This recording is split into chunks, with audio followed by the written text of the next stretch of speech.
oz qoldi deb mana o'sha kunga ham yetib keldik o'rtoqlar.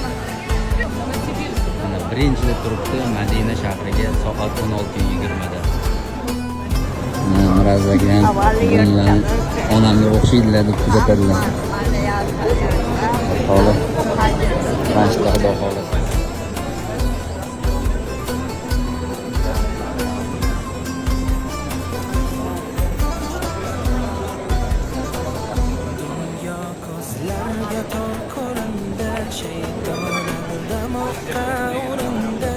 Allah ibodatlaringiz dargohida qabul qilsin iloyim. Biza kutamiz akaratchi shu yerda da'vat aytdi.